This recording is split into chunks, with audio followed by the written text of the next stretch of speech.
पाहुणे घरासी पाहुणे घरा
काय करू उपचार कोप मोडकी जर्जर दरदरीत पाण्या माझी रांधील्या कन्या घरी मोडक्या बाजावरी वाकळांच्या शेला काय करू उपचार कोप मोडकी जर्जर मुखशुद्धी तुळशी दळ मुखशुद्धी तुळशी दळ तुका म्हणे मी दुर्बळ काय करू उपचार कोप मोडकी जर्जर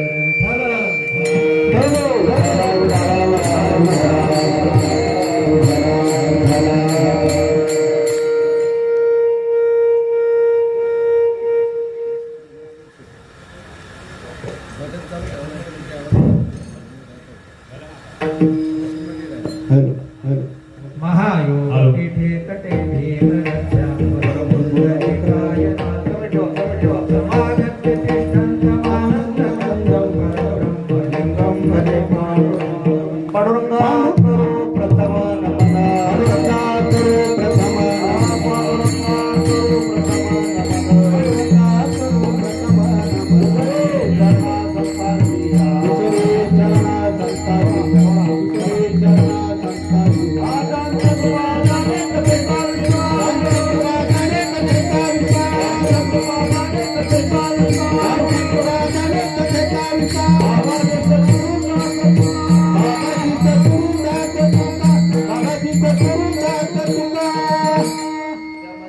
नमामि सद्गुरुं शान्तं सच्चिदानन्द विग्रहं पूर्ण ब्रह्म परानन्दं ईशमानन्दि वल्लभं नमो ज्ञानेश्वरा नमो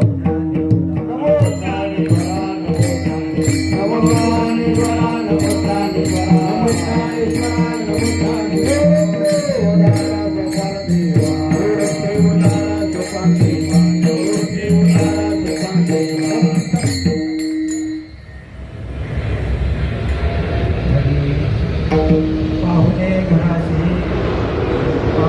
घराशी आली ऋषी काय करू उपचार कोप मोडकी जर्जर.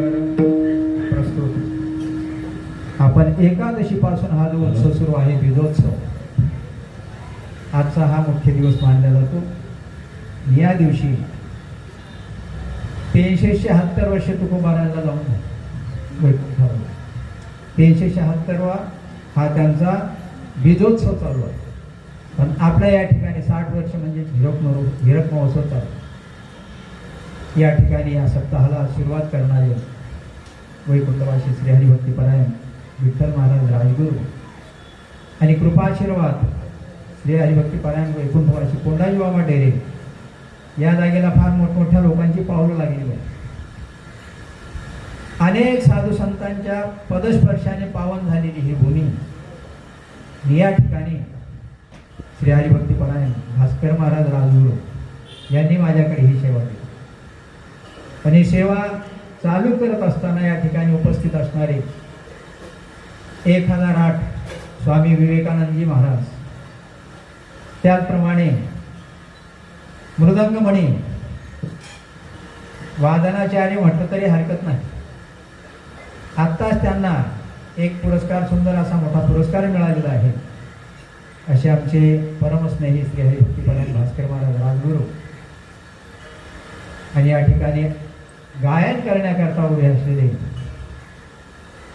तवर महाराज, त्याचप्रमाणे इंगळे महाराज, श्याम महाराज आणि श्रोतृवर्ग अतिशय सुंदर प्रकारे श्रवण करणारा.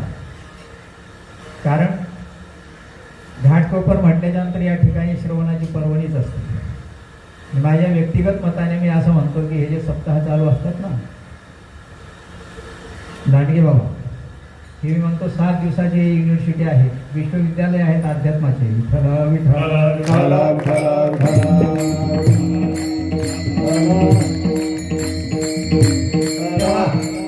सर्वप्रथम या सप्ताहाचे नियोजक जे असतील त्या सगळ्यांना मी धन्यवाद देतो. कारण आतापर्यंत हा सप्ताह त्यांनी टिकून ठेवलेला आहे. आजही माझे जेवढे कोणी या ठिकाणी सभासद असतील, गेलेले असतील, काही इथे, काही गावी गेलेत, काही वरती गेलेले आहेत. सांगण्याचं तात्पर्य, कोणतंही कार्य सुरू करण्याकरता व्यक्ती सुरुवात करतो, पण टिकवणं फार अवघड. कोणतंही काम घ्या, चालू करणं अतिशय सोपं आहे, पण त्याला टिकवणं फार आवडतं. म्हणून नामदेवरायाने सुद्धा म्हटलेलं आहे, नाम म्हणे केशव राजा, नाम म्हणे केशव राजा, नाम म्हणे केशव राजा, नाम म्हणे केशव राजा, केला देव गाजरे मामा, केला देव गाजरे मामा,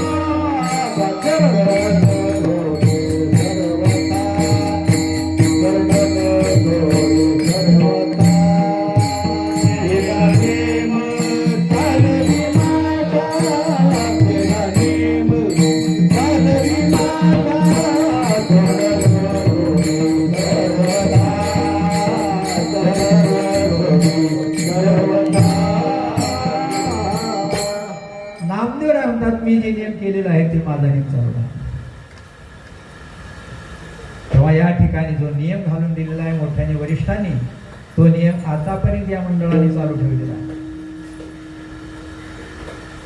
सांगण्याचं तात्पर्य कोणतंही कार्य आपण सुरुवात करतो पण टिकवणं फार अवघड आहे सज्जना. कोणतंही काम असू द्या, घरातलं असू द्या, बाहेरचं असू द्या, आणखी कोणते असू, सामाजिक कार्य असू द्या, त्या कार्याकरता कार्य करत असताना त्याच्यात निष्कामता असली पाहिजे.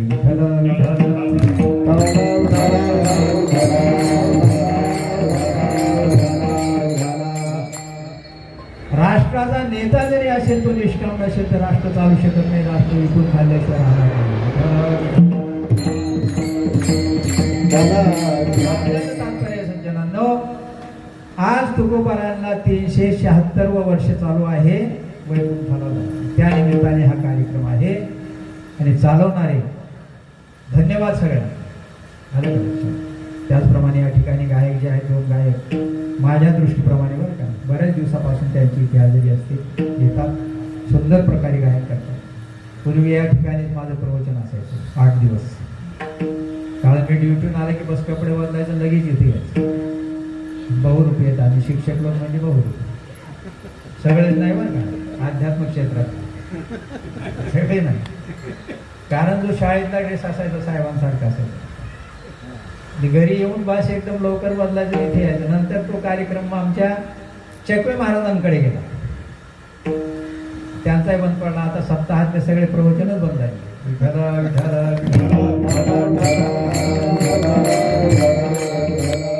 माझं व्यक्तिगत म्हणणं आहे बरं का, कीर्तनापेक्षा श्रवण प्रवचनामध्ये, कीर्तनामध्ये किती अर्धा तास बोलायला मिळतो, गायन प्रमाण सगळे हे असतं. पण प्रवचन म्हटलं की त्यामध्ये चुकल्याच्या नंतर विठ्ठल विठ्ठल म्हणता येत नाही. मग लिंकबद्धता असते, लिंक तुटली की जमत नाही. फार मोठे महात्मे होऊन गेले. मला मी म्हटलं त्यांना, महाराज तुम्ही प्रवचन करत जा ना, मी कीर्तन करत आहे. म्हणजे बाबा आपल्याला जमणार नाही, तुम्ही प्रवचन करत जा, मी कीर्तन करत. सांगण्याचं तात्पर्य आहे जाणं की प्रवचन करण्याकरता कीर्तनासारखाच अभ्यास लागतो नाही असं. कीर्तन करणं अतिशय सोपं आहे महाराज, बरं का. कोणाला काय येत नसेल, सासा सुनांच्या गोष्टी आहेत. शिवाजी महाराजांचं चरित्र बस रामकृष्ण आहे, विठ्ठला विठ्ठला.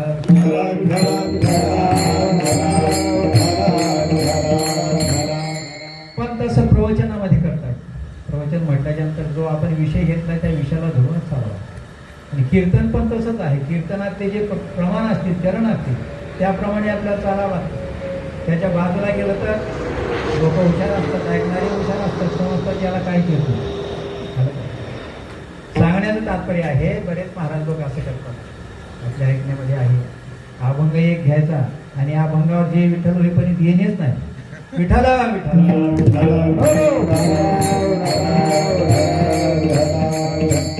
सांगण्याचं तात्पर्य, आजच्या दिवशी तुकोबारायांचं वैकुंठ गमन झालेलं आहे आणि वैकुंठ गमनाला जाण्याच्या अगोदर अलग अलग तुकोबारायाने प्रार्थना केली सनकादिकांना, तुम्ही सनकादिक संत म्हणविता कृपावंत, एवढा करा उपकार, सांगा देवा नमस्कार. सनकादिकांना म्हणतात की तुम्ही कृपावंत आहात, मग तुम्ही काय करा, एक माझी विनंती भगवंताला सांगा, काय बरं, माझे या भूतलावरचं काम संपलेलं आहे, देवाला माझा नमस्कार सांगा.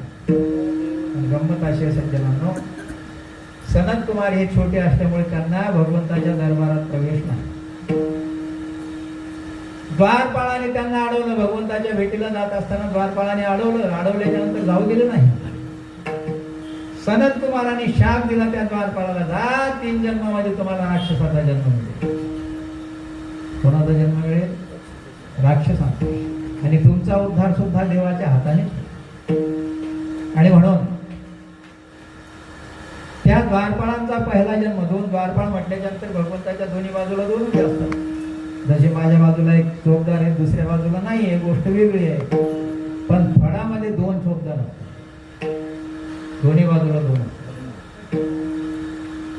तसे 2 द्वारपाळ भगवंताच्या दोन्ही द्वाराला, म्हणजे दोन्ही बाजूनी 2 उभे. पण सनत कुमाराला मज्जाव केल्यामुळे त्यांनी शाप दिल्याच्या नंतर मग त्यांचा पहिला अवतार झाला त्यांचा हिरण्याक्ष हिरण्यकश्यप. भगवंताने त्या दोघांचा एक काटा पृथ्वी चोरून नेली. हिरण्याक्षाचा वध करून पृथ्वीला परत वळते. नंबर 2 हिरण्यकश्यपू. हिरण्यकश्यपूचं ब्रीदच होतं, नाव घेऊन येते देवाचे, हे ब्रीद हिरण्यकश्यपू. हिरण्यकश्यपू म्हणायचं, मला देव समजा माझं नाव. वर्तमान काळात असे बरेच महाराज लोक आहेत की हिरण्यकश्यपूचे अवलाद, विठ्ठल विठ्ठल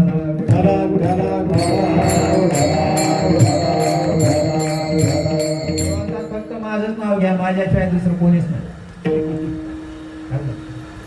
हिरण्यकश्यपूचा सुद्धा प्रल्हाद करता स्तंभामध्ये खांबामध्ये अवतार धारण केला आणि त्याचा एक काटा काढला. दोघांनाही मोक्ष दिला. नंबर 2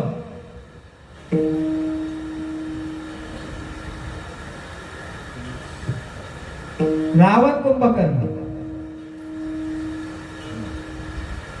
रावणाला मला सांगा तसं सज्जनांनो, रावणाचं फार ऐश्वर्य मोठं होतं नाही का. लग्न झाले, त्याच्या बायका 80,000 बायका. किती बायका होत्या? 80,000. तरी पण त्याची इच्छा पूर्ण झाली नाही. आमच्या सीतेमाला नेण्याचा त्यांनी प्रयत्न केला. रावणाने सांगितलं, रावणाला नारदाने सांगितलं, अरे तू काय करतो, तुला भगवंताची जर प्राप्ती करून घ्यायची असेल ना, सीतामाईला घेऊन जा. सीतामाईला नेलं. वास्तविक रावणाचं चरित्र पाहिलं, रावण फार दशग्रंथी ब्राह्मण होता. रावणासारखा विद्वान कोणीच आतापर्यंत झालेला नाही, ना भूतो ना भविष्य. 4 वेद 6 शास्त्र 18 पुराण मुखोद्गत. पण त्याला एक दुर्बुद्धी सुचली, ती म्हणजे सीतामाईला नेणे. देऊन अशोक वाटेमध्ये ठेवलं आणि तिचा सांभाळ करण्याकरता त्रिजटेला त्या ठिकाणी ठेवलं. सांगण्याचं तात्पर्य सज्जनांनो, सीता मातेच्या कारणामुळे प्रभू रामचंद्राच्या हस्ते रावणाचा वध झाला, त्यालाही मोक्ष दिला. कुंभकर्णाचाही वध झाला, त्यालाही मोक्ष दिला. याचा अर्थ 2 जन्म संपले. 3रा जन्म वक्रदंत शिशुपाल. कृष्ण जन्मामध्ये द्वापार युगामध्ये. कारण भगवंताने सांगितलं, शिशुपाळ आहे ना, शिशुपाळ याचे 100 अपराध मी माफ केले, पण 101 अपराध झाल्यानंतर याला उडवल्याशिवाय राहणार नाही, याचा गेट केल्याशिवाय राहणार नाही. 101 अपराध झाले शिशुपाळाला.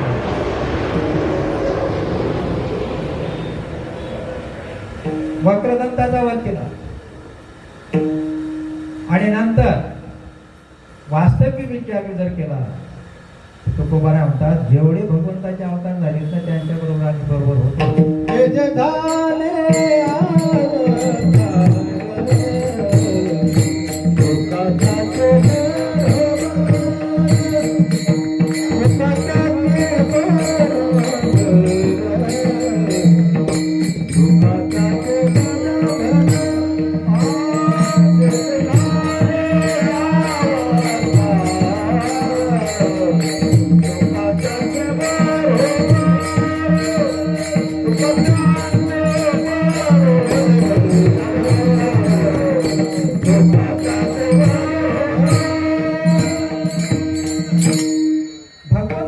जेवढे अवतार झाले तुकोबानंतर आम्ही त्यांच्या बरोबर राहिलो. कृत त्रेता द्वापार कली चारही युगामध्ये भगवंताच्या बरोबर तुकोबाराय होतेच. निद्रा करीत होत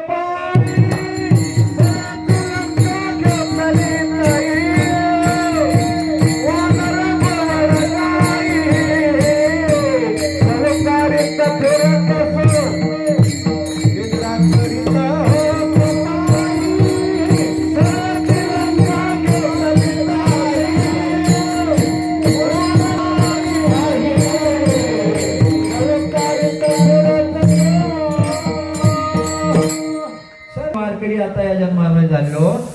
बाकी सगळ्या जन्मामध्ये वानर गोवळ गवळी गोपाळ वगैरे, पण या कलियुगामध्ये आम्ही भगवंताचे जे गोपाळ होते ना तेच वारकरी झाले.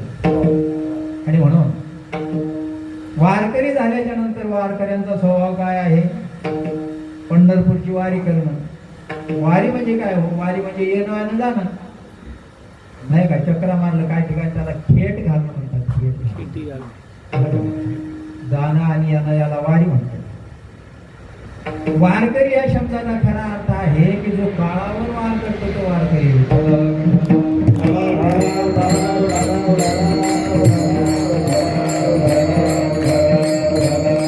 ज्याने काळाला जिंकले तो खरा वारकरी. का म्हणे भोळा जिंकू झाले कळी काळा. ज्याने कळी काळाला जिंकले त्याला भोळा म्हटलं. भोळा म्हणजे बावळट नाही बरं का. काय लोक भोळा या शब्दाचा अर्थ बावळट समजतात. भोळा या शब्दाचा अर्थ लवकर प्रसन्न होणारा. आलं का लक्षात? त्याला भोळा म्हटलंय. भोळा ही पदवी फक्त भगवान शंकराला आहे. आलं का? आणि म्हणून सांगण्याचं तात्पर्य चारही युगामध्ये तुकोबाराय त्यांच्या बरोबर होते, पण कलियुगात आल्यानंतर नामदेवराय आणि मग पुढे म्हणतात जगद्गुरु तुका अवतार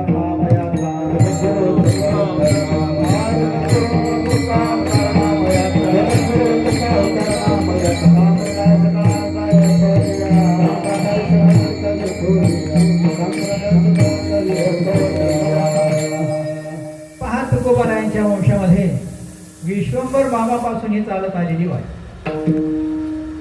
पण असं झालं एक वेळेस विश्वंभर बाबा वारले. त्यांच्या पत्नी उमाबाई. विश्वंभर बाबा वारल्याच्या नंतर त्यांचे दोन मुलं, एक हरी आणि दुसरा मुकुंद. हे दोघेही चंदीवर राजाच्या दरबारामध्ये नोकरीला. आणि उमाबाई पण त्या ठिकाणी त्यांच्या जवळ जाऊन राहील त्या मुलांची. पांडुरंग परमात्म्याने तिला स्वप्नात दृष्टांत दिला. काय सांगितलं? उमाबाई, देहूची माझी पूजा संपलेली आहे, नैवेद्य दाखवणं सगळं संपलेलं आहे, तू ताबडतोब देहूला ये, नाही आलीस तर तुझे दोन्ही मुलं मरतील, शत्रूच्या हातून मरतील. असा दृष्टांत उमाबाईला झाला. दुसऱ्याच दिवशी चंदीवरदार नावाचा ज्या राजा आहे त्या राजाचा हुकूम आला. हरी आणि मुकुंदाला सांगितलं, जा फौजेचे तुम्ही दोन्ही सरदार आहात, परशत्रूवरती हल्ला करायचा, त्यांना मारायचा. दोघही युद्धा करता गेले. मारल्या गेले. उमाबाईला वाईट वाटलं. जसं देवाने दृष्टांत दिला त्याप्रमाणे झालं. हरी आणि मुकुंद या दोघींच्या बायका म्हणजे तिच्या सुना, त्या दोन्ही सुनाला घेतला आणि पंढरपूरला गेले. गेल्याच्या नंतर पांडुरंगाच्या समोर उभे राहिले आणि पांडुरंगाला खूप भांडायला लागले. कोण? उमाबाई. कोणाप्रमाणे? जनाबाई. जनाबाई काय म्हणते? अरे अरे विठ्या, मूळ मायेच्या कारट्या तुझी रांडरंडकी झाली. कोणाची? ही ताकद जनाबाई मध्ये. तुम्ही आम्ही म्हणू शकत नाही. सांगण्याचं तात्पर्य, उमाबाई देवाशी भांडत असताना देव म्हणाली, उमाबाई भांडू नको, तुझ्या कुळामध्ये भक्तराज येणार आहे, भक्तराज निर्माण होणार आहे, तू भांडू नको. असं बोलल्याच्या नंतर उमाबाईला बरं वाटलं.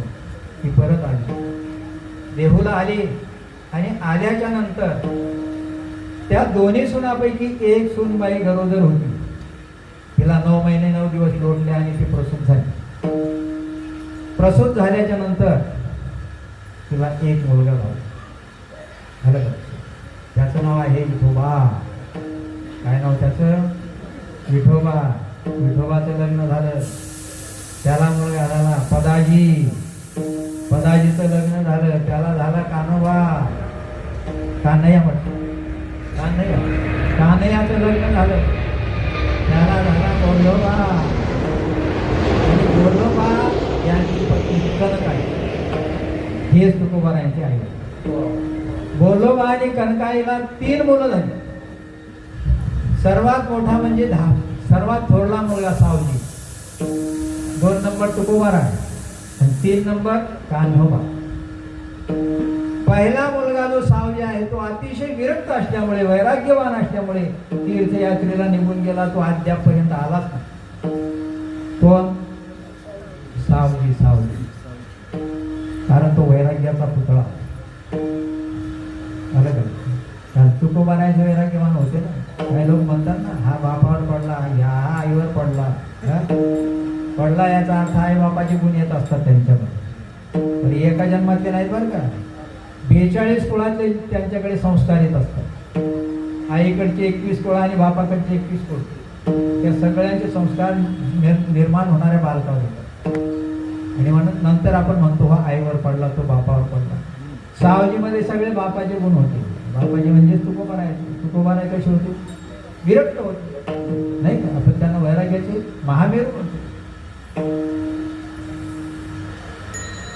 दगदगीत ज्वाळा जैसा दगदगीत ज्वाळा, जैसा दगदगीत ज्वाळा, अग्नी जैसा दगदगीत ज्वाळा,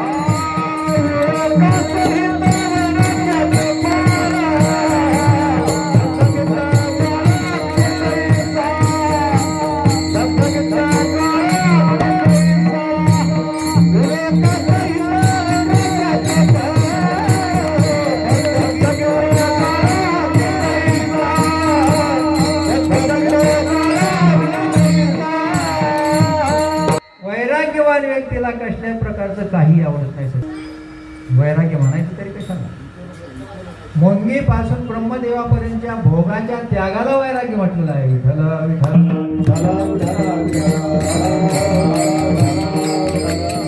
काही दिवस लोटल्यानंतर बोलो भाई वा. कान्होबा लहान असल्यामुळे संपूर्ण प्रपंचाची जबाबदारी तुकोबाराय होती. वास्तविक तुकोबाराय हे जहागीरदार होते का? पण आपल्या हातात सगळं वाटून दिलं. खरेदी खत सगळे पत्र त्यांच्याकडे जमा. पण शेवटी छोटा भाऊ आला आणि म्हणायला लागला, दादा तुकोबारायने ती बुडवण्याचा प्रयत्न केला, पण कान्होबा म्हणतो माझे मला द्या, तुमची बुडवायची बुडवा. कारण तुकोबारायांनी असे ठरवलेलं होतं की कसल्याही प्रकारचं काही लोकांकडून परत घ्यायचं नाही. जे दिलेले नाही ते दिलेले परत घ्यायचं ना. पण कान्होबा तो ऐकेना. शेवटी कान्होबाचे पत्र कान्होबाला दिले, पण कान्होबाला लोकांनी 1 पैसा नाही दिला. विठ्ठल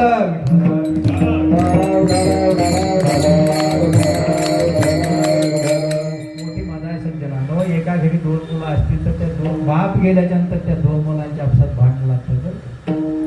आतापासून नाही, पहिलेपासूनच होता चालू, नाही का? पांडवापासून. पांडव आणि कौरव भाऊच होते ना, तिथून चालू आहे. वर्तमान काळात तर म्हटलेलं आहे, सख्खे भाऊ पक्के होईल. सांगण्याचं तात्पर्य आहे, कान्होबाने खतपत्र मागितले, जे माझ्याकडे दे, तुझे जे असतील ते बुडव. तुकोबाराने आपल्या वाट्याला शेळ नदीमध्ये इंद्रायणीमध्ये बुडून टाकले. तुकोबारायला उपरती झाली. आणि अशा कालावधीमध्ये एक दुष्काळ पडला आणि दुष्काळामध्ये एक पत्नी वाढली.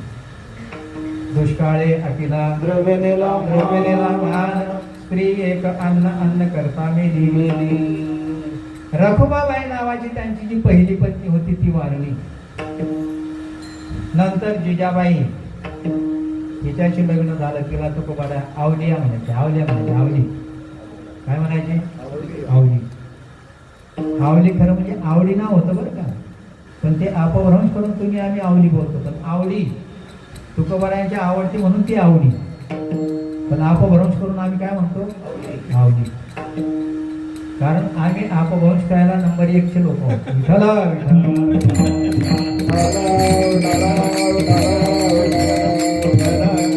कोण्याही शब्दाचा अपभ्रंश करायचा असेल तर आमच्याकडून शिकलं पाहिजे. झालं का? मग लोक म्हणायला लागले म्हणून तुकोबाराय सुद्धा म्हणायचे आवडी. आवडी डी गेलं लिया आवडी. शेवटी तुकोबारायांच्या त्या जिजाबाईने म्हणजेच आवडीने बापाकडे जाऊन 200 रुपये आणले आणि 200 रुपयाचा माल तुकोबारायला घेऊन गेला. कारण गोलोबांचा व्यवसाय व्यापाराचा होता, व्यापार करत होते, दुकानदारी चालवत होती. जिजाबाईला वाटलं चला हे तरी व्यापार करत राहतील. 200 रुपयाचा मान आणून गेला, सांगितलं जा व्यापाऱ्यांच्या बरोबर जा आणि धंदा करा, व्यापार करा. तुकोबारायांनी मिरच्या घेतल्या. मिरच्या काय घेतल्या? मिरच्या गोण्यामध्ये भरल्या. आता गोण्या कशावर न्यायच्या? डोक्यावर तर आपण नेऊ शकत नाही. सगळे जनावर मेली पण एक बैल शिल्लक राहिला, त्या बैलाच्या पाठीवर टाकले ते गोणे. निघाले आपले घेऊन. निघाल्याच्या नंतर बा जिथं मुक्काम असेल त्या व्यापाऱ्याबरोबर हे थांबायचे, पण तुकोबारायांचं भजन चालायचं. राम कृष्ण हरी हरी राम कृष्ण हरे राम कृष्ण हरी राम कृष्ण हरी राम कृष्ण हरी राम. असं रात्रभर भजन चालायचं. ते व्यापारी कंटाळून गेले. त्यांना वाटलं विना मतलब हे तुकोबाराय आम्हाला झोपू देत नाही, काय नाही काय नाही. मी एक दिवस काय केलं, तुकोबारायला मागे सोडलं, गेले पुढे निघून गेले. तुकोबारायने आपल्या त्या गोण्याच्या बैलावर टाकलं, निघाले आपलं बैल आणि तुकोबाराय. काही अंतरावर गेल्याच्या नंतर एक जंगल, रात्र झालेली. अशा कालावधीमध्ये बैलाच्या पाठीवरून गोणी खाली पडली. पडल्याच्या नंतर तुकोबाराय विचार करत होता, आता आपल्याला तर गोणी उचलत नाही, उचलणारे ते निघून गेले, आता कोणाला बोलवायचं? बरं एवढाच नाही, त्या ठिकाणी विजेचा गडगडाट, सोसाट्याचा वारा, मंद मंद पाऊस पडायला लागला. अशा अवस्थेमध्ये तुकोबाराय म्हणतात, देवा काय रे, कसं काय उचलून मी आता? एवढ्यात भगवान त्या ठिकाणी माणसाचं रूप घेऊन आले. आल्याच्या नंतर बस तुकोबारायचं ती गोणी पडलेली होती आणि ती गोणी उचलली बैलाच्या पाठीवर टाकली. अंधार पडलेला, काही दिसेना. देवाने विचारला, अरे तू कोण? म्हणजे मी व्यापारी. कुठं चालला? व्यापार करण्याकरता चाललो. बाकीचे म्हणजे बाकीचे कोणीच नाही, मला सोडून गेले सगळे. का? म्हणजे मी रात्रभर भजन करतो ना, म्हणून माझा भजन त्यांना आवडलं नाही म्हणून ते निघून गेले. वर्तमान काळात असाच आहे डोंगरे बाबा, भजन कोणालाच आवडत नाही. विठाला विठाला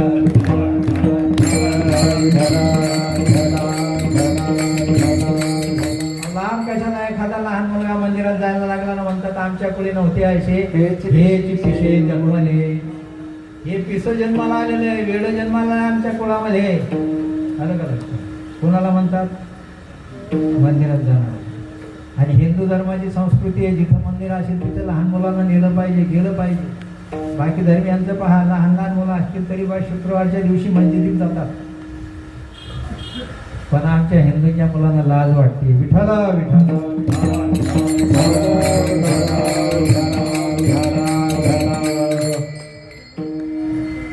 अंधार पडलेला, तेवढा तुकोबाराय म्हणतात रस्ता दिसत नाही.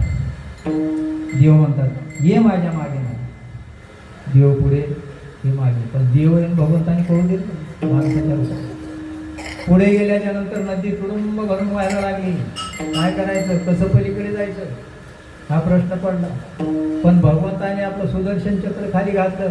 त्याच्यावर तुकोबाराय बैल सगळं एकदम भगवंतासहित पलीकडच्या तीरावर नेऊन ठेवल्याच्या नंतर जो व्यापार होता, ज्या गावात गेले, आजही मला वाटतं त्या गावाला बोंबले विठोबा मंदिर आहे कोकणामध्ये, खोपोलीच्या जवळ आसपास. आलं का? तिथं ते गोण्या खाली घेतल्या. गोण्या खाली घेतल्याच्या नंतर बस लोक आले, पाहिले मिरच्या आहेत. लोकांनी विचारलं, महाराज मिरच्याचा भाव? तुकोबाराय म्हणतात, मी काय तुम्हाला जास्त सांगणार आहे का? जे बाजारात असेल तोच भाव. मग द्या ना मोजून. नाही नाही, तुमच्याच हाताने घ्या, जेवढे पाहिजे तेवढे घ्या, येऊन जा, पैसे आणून द्या. एक जणाने शेअरवर तांदूळ आणलेली होती, तांदूळ एका पारड्यात टाकले, मिरच्या एका पारड्यात टाकल्या, तेवढ्या मिरच्या घेऊन गेला.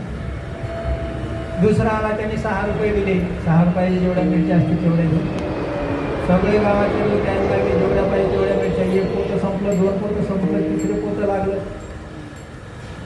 एक त्या गावातला गुंड आला. कोणाला गुंड कोणाला म्हणतात? अलीकडे गुंड शब्द संपलेला. आता काय आहे? Don don. विठाला विठाला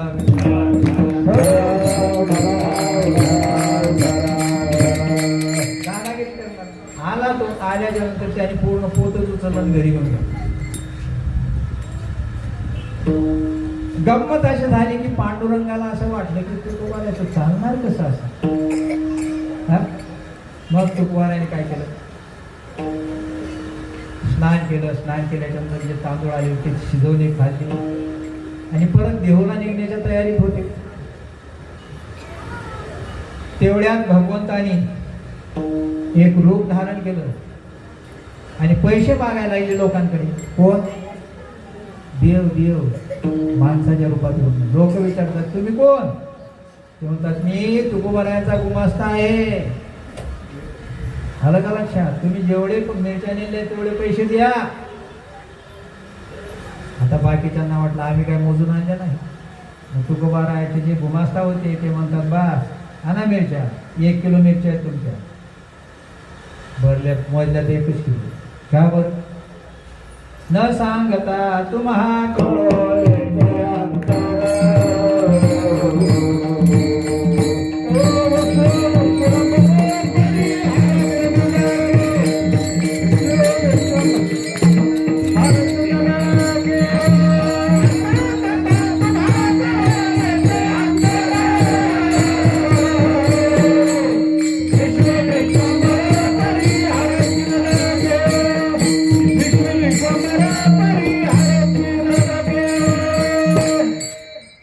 भगवान हे सगळ्यांचं अंतकरण जाणणारे. आपण म्हणतो चांगलं कर्म असेल, वाईट कर्म असेल करत असताना म्हणतो आपल्याला कोणी पाहणार आहे का? पण तो सगळ्या जगाचा बाप सगळ्यांचे कर्म पाहणार आहे. म्हणजे अंधारात कर्म करा अथवा उजेडात कर्म करा, सगळ्यांचे कर्म तो जाणतो. कसंही कर्म करा तो पाहिल्याशिवाय राहत नाही. त्याला साक्षी म्हटले. काय म्हटलंय त्याला? साक्षी. साक्षी रूप निर्गुण केवलश्च.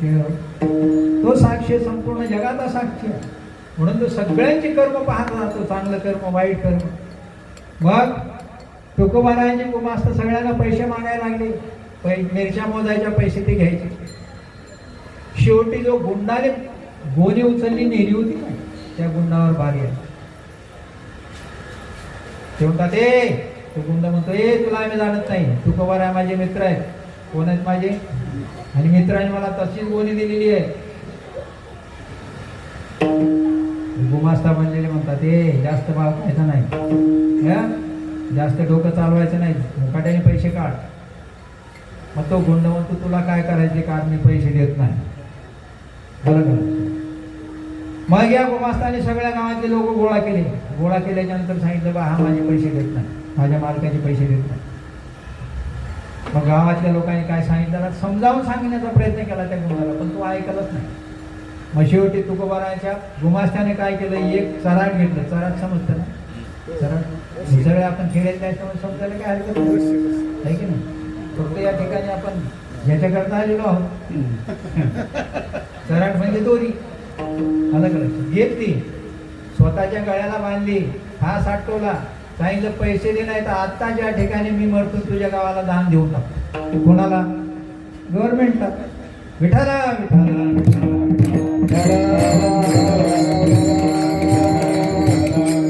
असं म्हटल्यानंतर गावातल्या लोकांनी कोणी बुट, कोणी चप्पल, कोणी लाट दंड काय घेतला, त्याला जोडायला सुरुवात केली. कोणाला? गुंडाला. अलग अलग. शेवटी त्याने मार खाल्ला. जेवढे पैसे होते तेवढे काढले, दिले.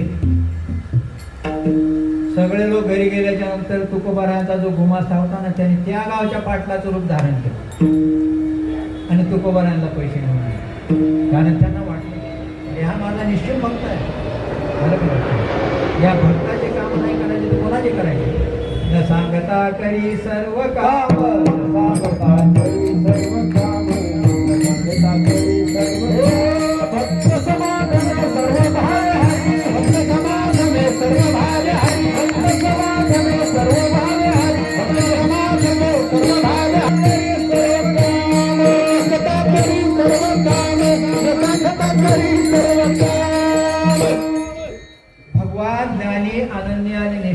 भक्तांची सगळी कामे आपण काकडा म्हणत असताना दुसऱ्याच मालिकेमध्ये पहिला उच्च नीच काही नेने भगवंत तिष्ठे भाव भक्ती देखून या अभंगामध्ये सगळे ज्ञानी निष्काम आणि अनन्य भक्त आहेत. या सगळ्या भक्तांची कामं केलेली आहेत. एकही भक्त असं नाही की ज्याचं काम केलेलं नाही. बर काम करत असताना देवाला लाज वाटत नाही. लाज तुम्हाला आम्हाला वाटते, लाज कोणाला वाटते? आम्हाला लाज वाटते. कशाची? एखाद्या ठिकाणी असा सप्ताह चालू आहे. सप्ताहामध्ये जर कोणी म्हटलं ना, हो बस कर धरा टाकू लागला, नाही जमत. एक वेळचं माझंच सांगतो या ठिकाणी. पण ते एक बाबा होते, मी शाळेतून आलो प्रवचन करण्याकरता. कोणीच माणूस नव्हते. हे बस कर, बस कर टाकायला सुरुवात केली. इथंच घेतली गोष्ट सांगतो. बाबा होते तेव्हा. मी त्याला सांगितलं नाही मी प्रवचन करणार आहे म्हणून, सांगितलं नाही अजिबात. तो माझ्या ओळखीचा नाही. ते गठणानं उचलून गेलो, गठून उचलून आणलं. बस एकदम दुसरे टाकायला संपूर्ण मंडपामध्ये टाकल्यानंतर बाबा राजगुरू बाबा शास्त्रीजी बसा, प्रवचनाचा वेळ झाला. ज्यावेळेस तिथं बसलो ना मी, तो माणूस थांबलाच नाही, महाराज निघून गेला. कशा करता सांगतो. एक मला मजा वाटते बरं का. असाच एक प्रसंग मला वाघगावला भेटलेला होता. वाघगाव माहिती? हा, खेडवरून जायची एकच गाडी होती. त्यामुळे सकाळी गेलो, जवळजवळ सकाळी म्हणजे 10 वाजता गेलो. तिथे 1-1.5 वाजता पोहोचलो. पोहोचल्याच्यानंतर एक बाबा होता विनेकरी. त्याला वाटलं कोणतरी महाराज विनेकरीच अशी झाला. मी पिशवी अडकवल्यापास मी बसणार खाली. एवढ्यात म्हणजे महाराज आणि याला जास्त विना घेतल्या ना गड्या, विना घेतला त्याच्याकडून. जे गेला ते रात्री 9:30 पर्यंत आला. म्हणलं चला ते न आल्यामुळे आपलं चिंतन झालं ना. चांगलं 10ला कीर्तन सुरू, 10 ते 12 गोकुळ असतील कीर्तन. लय मस्त मजा येते अशा अनुभवामध्ये. विठाला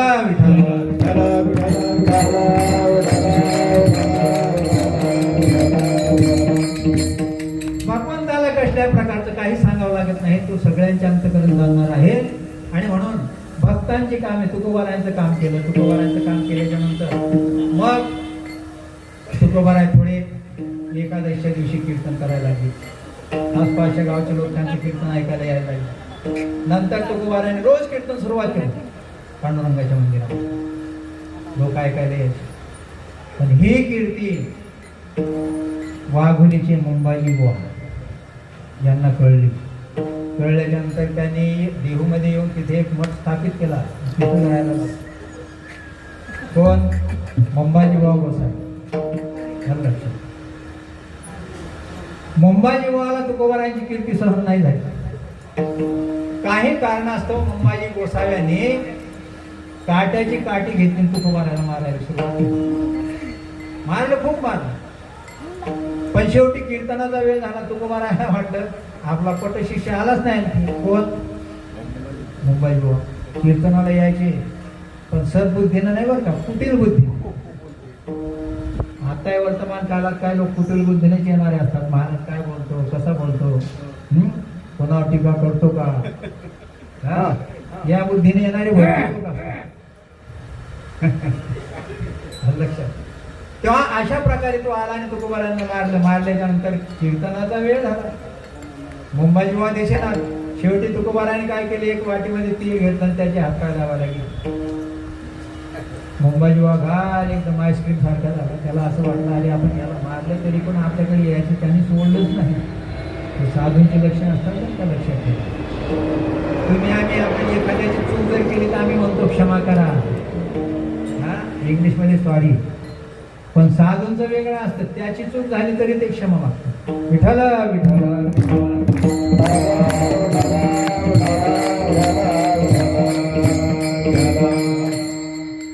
परत कीर्तन करायला लागले, लिखाण लिहायला लागले, अभंग तयार करायला लागले. ही कीर्ती परत रामेश्वर भट्टाच्या कानावरती गेली.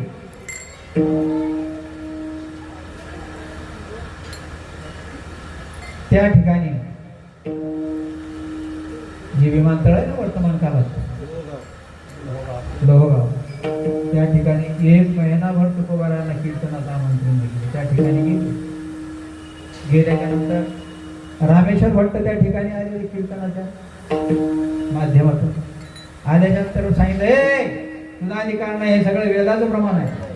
श्रोते जे ऐकतील त्या श्रोत्यांना सुद्धा नरकाची प्राप्ती होईल आणि तुलाही नरकाची प्राप्ती होईल. विठ्ठल विठ्ठल.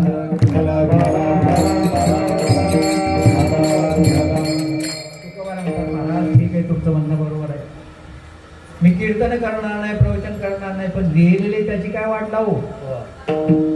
जे लिखाण केलेलं आहे त्याचं काय करू? रामेश्वर भट्ट म्हणतात, जा तुझ्या हाताने इंद्रायणीमध्ये बुडून टाक. तसे बुडू नको, ती वरती येतील म्हणून त्याला दगड बांधून बुडून टाक. तुकोबारायांचे काम केले. पण ज्या दिवसापासून अभंग बुडवले, गाथा बुडवला, त्या दिवसापासून तुकोबाराय 13 दिवस निश्चक्र एकदम, कसल्याही प्रकारचं खाणं नाही, पिणं नाही, काय अनुष्ठान केलं 13 दिवस. किती दिवस? आम्हाला एकादशी होत नाही सज्जनांनो. विठ्ठल विठ्ठल.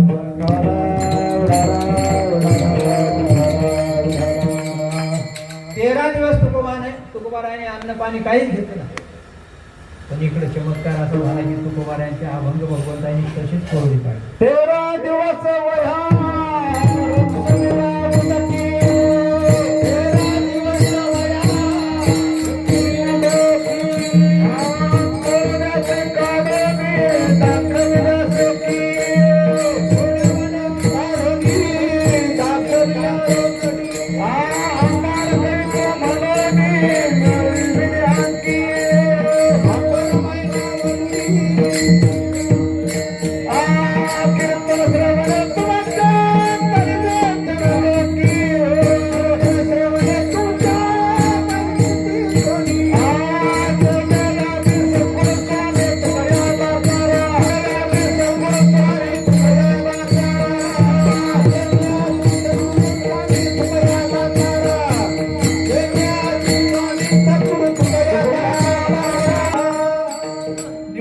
आरतीमध्ये म्हणतात की 13 दिवस पाण्यामधल्या ज्या वय आहेत त्या काढल्या.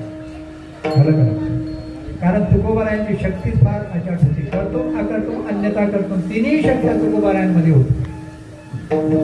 आणि म्हणून तुकोबारायांनी फार मोठा परमार्थ केलेला होता.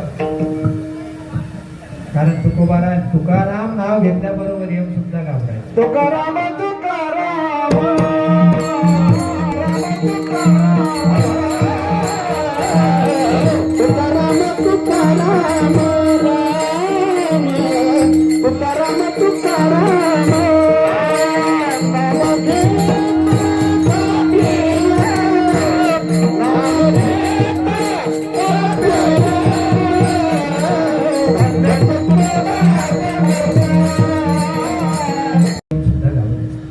सांगण्याचं तात्पर्य सज्जनांनो, तुकोबाराने अतिशय उच्च कोटीची साधना केली.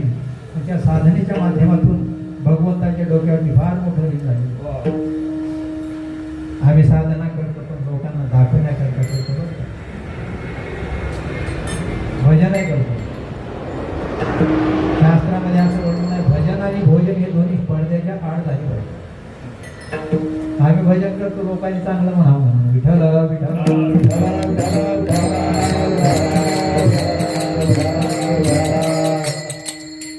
शास्त्र प्रमाण आहे. भजन आम्ही करतो पण कसं करतो? लोकांना चांगलं वाटावं, लोकांनी आम्हाला चांगलं म्हणावं म्हणून भजन करतो. तुकोबारायांचं असं नव्हतं. काय बरं? कोणी वंदा कोणी निंदा, आम्ही आमच्या हिताला धंदा करतोय. हित कोणतं आहे? हित नाही ठावी दावीला लौकिकाचारती किंवा हित ते करावे देवाचे.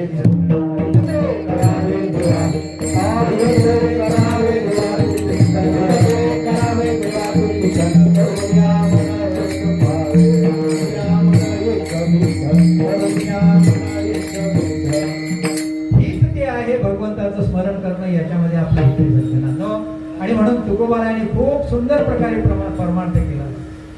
आणि तुकोबारायांच्या त्या गाथा बुडवल्याच्या नंतर रामेश्वर भट्ट आले तुकोबारायांचे कीर्तन. पण गंमत अशी, रामेश्वर भट्ट हा शिवभक्त असल्यामुळे सिद्धेश्वराच्या मंदिरात, पुण्यामध्ये एक सिद्धेश्वर मंदिर फार प्रसिद्ध आहे. त्या मंदिरात जाण्याकरता निघाला, पण आनगड शहा फकीराचा एक मळा होता, त्या मळ्यामध्ये विहीर होती, त्या विहिरीत गेला. रामेश्वर भट्टाने आंघोळ केली. आंघोळ केल्यानंतर पाण्याच्या वरती येत होतं, त्याच्या शरीराचा दाह व्हायला. आनगड शहा त्या ठिकाणी आला आणि सांगितलं, डुबते रहो, असंच बुडत राहा. वरती निघाला की त्याच्या अंगाचा दाह व्हायचा, पाण्यात गेला की शांत राहायचा. मग जागत्या अभिमान असल्यामुळे, ब्राह्मण असल्यामुळे त्या अनगड शहाच्या फकीराच्या चरणावरती गेला नाही. तो सरळ आळंदीला गेला आणि ज्ञानोबाराच्या समोर धरणं मांडलं. ज्ञानोबाराने सांगितलं, अरे बाबा, तू त्याचं काहीतरी चुकलं असेल म्हणून तुला शाप दिला. त्याची तुझं काय घडली रे निंदा, त्याची तुझं काय घडली रे निंदा, त्याची तुझं काय घडली रे निंदा, तुझं काय घडली रे निंदा,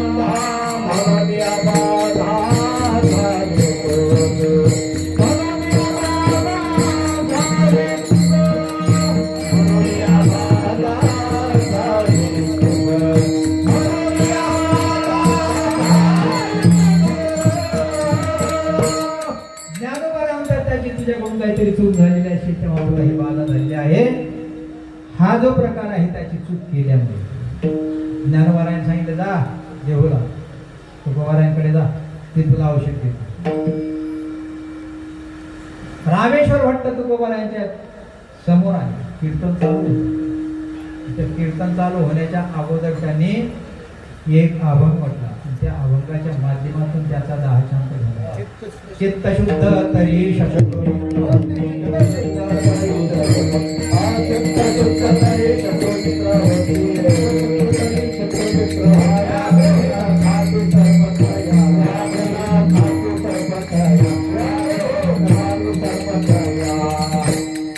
चित्त शुद्ध असेल तर त्याला वाघही खाऊ शकत नाही, सर्प चावू शकत नाही, काहीही होऊ शकत, पण चित्त शुद्ध पाहिजे.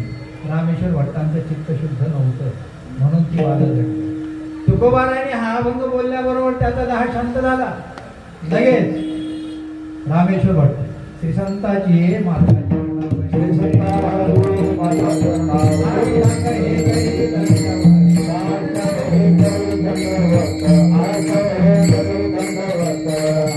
रामेश्वर भट्ट तुकोबारायांच्या चरणावरती साष्टांग दंडवत घातला आणि शेवटी मग तुकोबारायांची स्तुती करायला. पण तुकोबारा म्हणतात, माझं जे कार्य होतं ते संपलं, मला इथं राहायचं. काय बरं? मग संकाधिकाची प्रार्थना केली. तुम्ही संकाधिक संत म्हणविता कृपावंत, एवढा करा उपकार, सांगा देवा नमस्कार. माझी भाकावी करुणा विनवा, वैकुंठीचा किंवा पंढरीचा राणा, एवढा करा उपकार, सांगा देवा नमस्कार. शेवटी म्हटलं की का म्हणे मग आठवा, मूळ लवकरी पाठवा. कोणतं मूळ? माहेरचं नाही. आलं का लक्षात? पूर्वीच्या काळात माहेरचं मूळ यायचं. हा, दिवाळीच्या सणात एके असावं पाहत तसे वाटली पंढरीची. पूर्वीच्या काळात आता काहीच राहत नाही मला. आलं का लक्षात? आता मुळही नाही, काहीच नाही. आता लग्न झाल्याच्यानंतर मुली रडतही नाही, सासू हसत जातात, मस्त आहे. पूर्वीच्या काळामध्ये रडायच्या. 6-6 महिने कोणी मूळ नाही. दिवाळीला सण आला की माहेरच्या वाटीकडे त्यांचं लक्ष लागलेलं असतं. आता तसं नसतं. आता सासरच्या वाटीकडे लक्ष असतं. विठ्ठला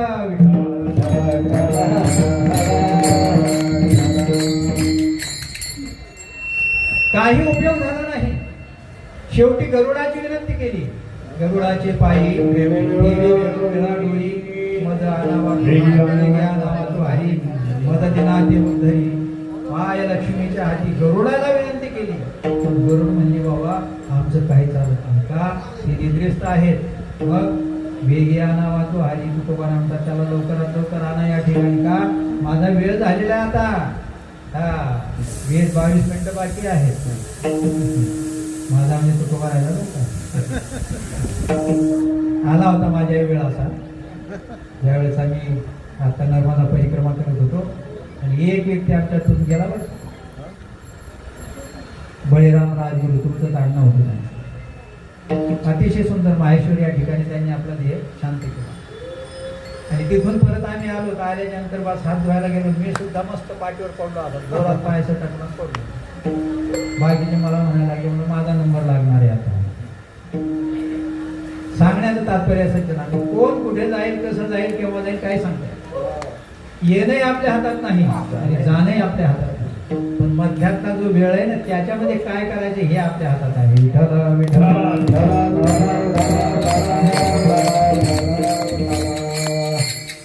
विनंती केली पण शेवटी काय उपयोग झाला नाही. गरुडाला सांगितलं तुम्ही लवकरात लवकर पांडुरंगाला आणा, देवाला आणा, मला या ठिकाणी राहायला जात नाही.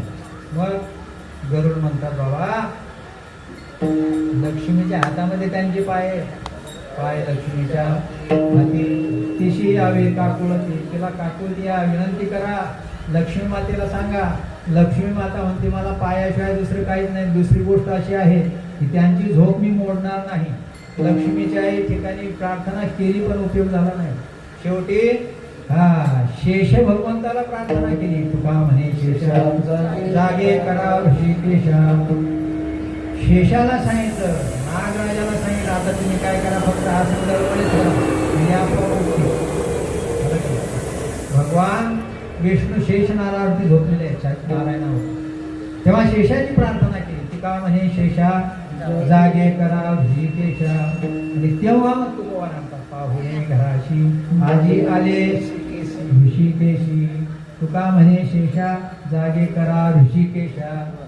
पाहुणे घराशी आजी आले ऋषिकेशी. प्रार्थना केली. आलं का लक्षात? तेवढ्यामध्ये तुकोबारांच्या घरी पाहुणे आले, पण कधी आले ते दशमीच्या दिवशी घेऊन बसले.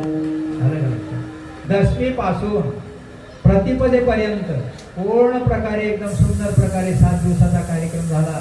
आणि 8व्या दिवस निघाला. तुकोबारा म्हणतात देवाला आता दिसू नये जना कायशे करा नारायणा. देवा आता मी लोकांच्या समोर दिसू नये, तुम्ही असं काहीतरी करा. का बरं? या जगातले खूप काय काय सोसलेला. अरे वास्तविक लोक चांगले आहेत पण मीच वाईट आहे. शेवटी म्हणायला लागले मी गावात राहून तरी काय करू. गावचा पाटील सुद्धा बसलेला आहे. कोकणे पाटील गावाचे हे लोक आता आम्हाला भीक कोण घाली. या ठिकाणी राहून काय उपयोग नाही. तेवढ्यामध्ये तुकोबाराय आणखी पुढे म्हणतात माझ्या घरी पाहुणे आले, गोष्ट खरी आहे पण त्यांचा सत्कार मी कसा करू.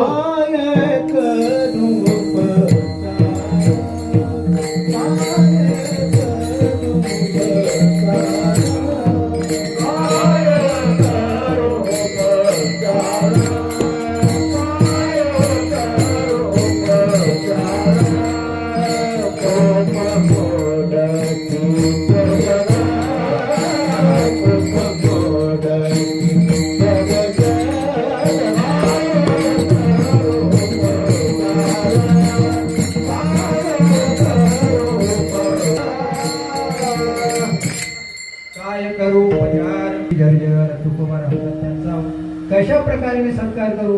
सत्कार करायला जाऊ तर माझ्या घरी कसे खूप म्हणजे झोपडीवर झोपडी. तुकोबारांचा माझी झोपडी फार जुनी आहे, मोडकळीस आलेली आहे. काय करू. वास्तविक तुकोबारांचं घर कसं होतं काही ठिकाणी म्हटलं जातं. आमचे भुले बाबा विठ्ठल बाबा भुले नेहमी सांगायचे पाठवणार केळीवर नारळी घर चंद्रमौळी. चुलीवर हळदी घर चंद्रमौळी. याचा अर्थ चतुर्थीच्या दिवशी चंद्र पाहायला बाहेर जाण्याची आवश्यकताच नाही. पडल्या चंद्राचं दर्शन घरातूनच झालं पाहिजे एवढं. आणि शेवटी तुकोबारा म्हणतात आमची एवढी श्रीमंती आहे.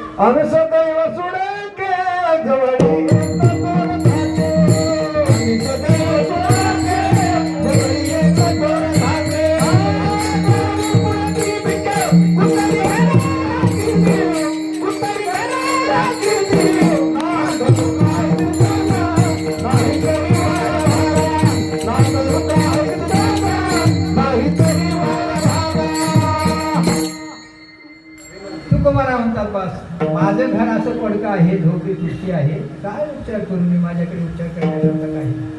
तुकोबाराने या चरणाच्या माध्यमातून सगळ्या जगाला सांगितलेलं आहे तुमची जशी स्थिती असेल त्या स्थितीत राहा. कर्ज काढून ऋण काढून सण करण्याचा प्रयत्न करू नका. जी स्थिती असेल ती नाही का. एका ठिकाणी तुकोबाराने म्हणतात नामाचे चिंतन प्रगट पसारा ते करा जेथे तेथे. जशी स्थिती असेल त्याप्रमाणे तुम्ही राहा आणि ईश्वर चिंतन करा. बाकी कर्ज काढण्याच्या भानगडीत पडू नका.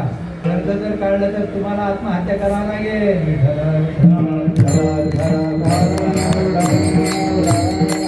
मोठी गंमत आहे सज्जनांनो. मी म्हणतो कर्जच कशाला काढायचं. हा, जर तुमच्या शेतात काय पिकत नसेल तर घ्या ना संन्यास, जा हिमालयामध्ये. पण आत्महत्या नका करू. आत्महत्या करा म्हणून सांगितलंय की कर्ज काढणार पहिली गोष्ट कर्ज काढूच नका. आत्महत्या करणं याचा अर्थ याच्यासारखं महापाप कोणतंच नाही. कारण आत्महत्या करणाऱ्याला कसल्या प्रकारचं काही नाही, तो पेशाच्या योनीत जातो आणि पेशाच्या योनीमध्ये चिचच पडतो, त्याचा उद्धार होतच नाही.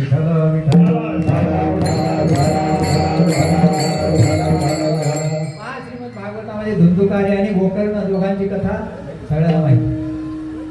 सांगण्याचं तात्पर्य सज्जनांनो, गोकर्ण हा चांगला असल्यामुळे आपल्या भावाचा उद्धार त्यांनी केला. पण आता जे भाव उद्धार करणारे नाहीत, आलं का लक्षात. हा उद्धार करणारे म्हणतील बरं झालं, त्याचं दसपिंड पण नाही करायचं, जाऊ द्या. सांगण्याचं तात्पर्य एवढं की तुकोबारायांची फार बिकट परिस्थिती. मग आता यांना काय करायचं. घरामध्ये काही नाही, थोड्याशा कण्या होत्या. कण्या माहिती आहे, कण्या कशाला म्हणतात. बाबाला माहित असतं. ज्वारीचे किंवा तांदूळ म्हणा, ज्वारी म्हणा, गहू म्हणा, याचं भरड असतं ना, भरड. त्याला पातळ पाण्यात शिजवायचं, ते काय म्हणजे काय. आलं का. मराठवाड्यामध्ये ज्वारीच्या कण्या असतात. आलं का. राजस्थानमध्ये बाजरीच्या कण्या असतात. आलं का. त्याला खिचडी म्हणतात. कर्माबाईची खिचडी भगवंतांनी खाल्लेली आहे.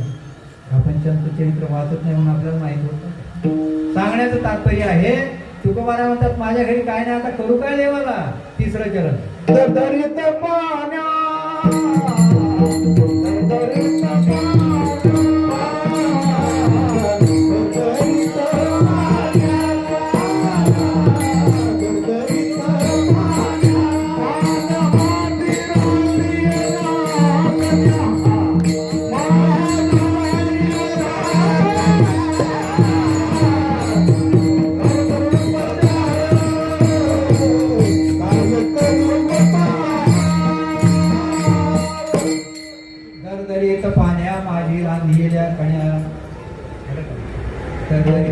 कन्याची तीन प्रकार आहेत. कन्या, श्री कन्या, श्री श्री कन्या. नुसत्या कन्या म्हटले पात्रावर वाढलं की हालतच नाही, त्याला कन्या म्हणतात. श्री कन्या पात्र सोडून जात नाही, पात्र सोडून बाहेर जात नाही. श्री श्री कन्या पात्रावर टाकल्याच्या नंतर दाही दिशाने पळाल्याशिवाय राहतच नाही, त्यांना श्री श्री कन्या म्हणायचं. विठ्ठल विठ्ठल. तुकोबाराने भगवंताला हाच उपचार केला. वाढलं, पात्र वाढलं, पण भगवंताला चतुर्भुज रूप धारण करावं लागलं. दोन हाताने आवरायला, एक हात खायला. आलं का. कशामुळे. श्री श्री कन्या होत्या, पाण्यामध्ये रांधलेल्या होत्या, नुसतं पाणी. आलं का. पहा, अलीकडे एखाद्या व्यक्ती आजारी असेल ना, आजारी पुणे जिल्ह्यामध्ये बरं का, मला फरक नाही, पुणे जिल्ह्यात मुलग्याचं बोळगं करून देतात. पाणी असतं पण त्याच्यामध्ये ताकद असते, खूप ताकद असते. त्यामुळे सांगण्याचं तात्पर्य, तुकोबाराने हा उपचार केला. दरदरीत पाण्यामध्ये कन्या रांधले, याचा अर्थ कन्या शिजवल्या पण नुसत्या पाणी. भगवंताने त्या सुद्धा खाल्ल्या. आलं का.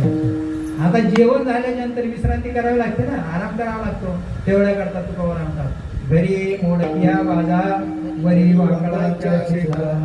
वाकळा म्हणजे गोदड्या. वाकळा म्हणजे हा नाही, मोडक्या बाजेवरती गोदड्या अंथरून दिल्या. सांगितलं देवा याच्यावरती आराम करा, विश्रांती करा. त्याच्यावरती विश्रांती. शेवटी तुकोबारा म्हणतात, काय बोलतात, मुखशुद्ध तुळशीदार,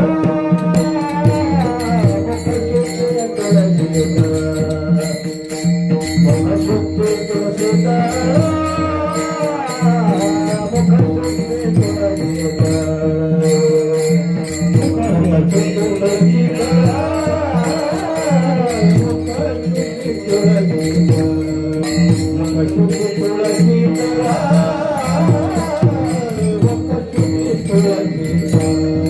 तुका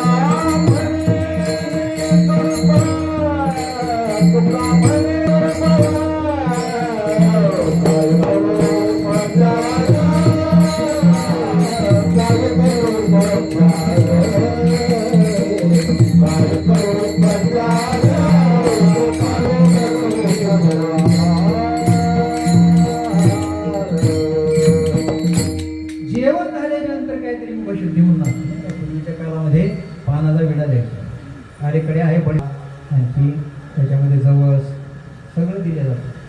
तुकोबा म्हणतात माझ्याकडे मुखशुद्धी करता फक्त तुळशी दळ आहे, याच्याशिवाय दुसरं काही. मुखशुद्धी तुळशी दळ. तुका म्हणे मी दुर्बळ. तुकोबा म्हणतात मी अतिशय दुर्बळ आहे. याचा अर्थ गरीब आहे, धनहीन आहे, भिकारी आहे. भिकारी कोणाला म्हणतात? हा, जे पंढरपूरचे वारकरी आहेत तेच भिकारी. पंढरीचा वार करी होई निर्माण. पंढरीचा वार करी, पंढरीचा वार करी, होईचा भिकारी. पंढरीचा वार करी, पंढरीचा वार करी, पंढरीचा भिकारी होण्यामागे सुद्धा मोठा अर्थ आहे सज्जन. अरे का सांगा, मुंबईमध्ये एक भिकारी महाराज आपलं पारशीवाडी पूर्ण विकत घेईल एवढा श्रीमंत आहे. कोण? भिकारी शिवाजीराव. भिकारी एवढा मोठा भिकारी मुंबईमध्ये, पण आणखी भीक मागतो तो. विठ्ठल विठ्ठल. सांगण्याचं तात्पर्य तुकोबा म्हणतात मी दुर्बळ आहे, दीन आहे, गरीब आहे, माझ्याकडे काही नाही. झालं का? तेव्हा अशा प्रकारे तुकोबारायांनी भगवंताची विनवणी केली, आणि विनवणी केल्याच्या नंतर मग पाहुणे घराशी आजी आले ऋषिकेशी, काय करू उपचार, कोप मोड केली विठोबा.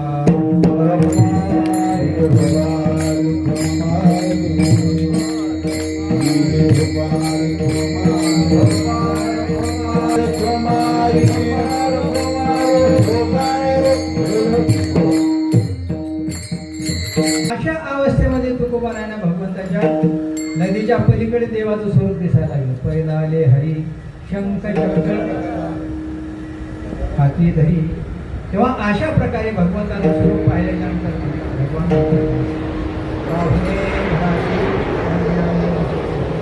तुकोबारायांना उपस्थित झाली, आणि तुकोबाराय म्हणायला लागले बाबा आता आम्ही जातो, आम्ही जातो, तुम्ही कृपा.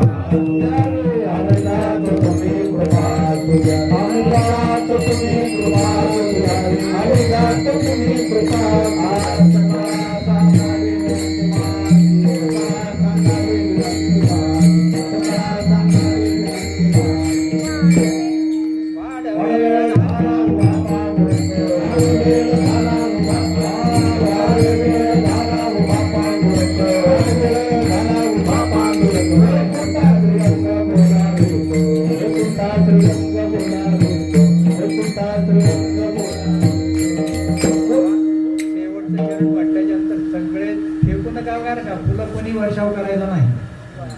कोणतरी एक जण येतील खाली घेऊन त्याच्यामध्ये फुलं द्या. बाबा फुल द्या इकडे, पानसरी बाबा.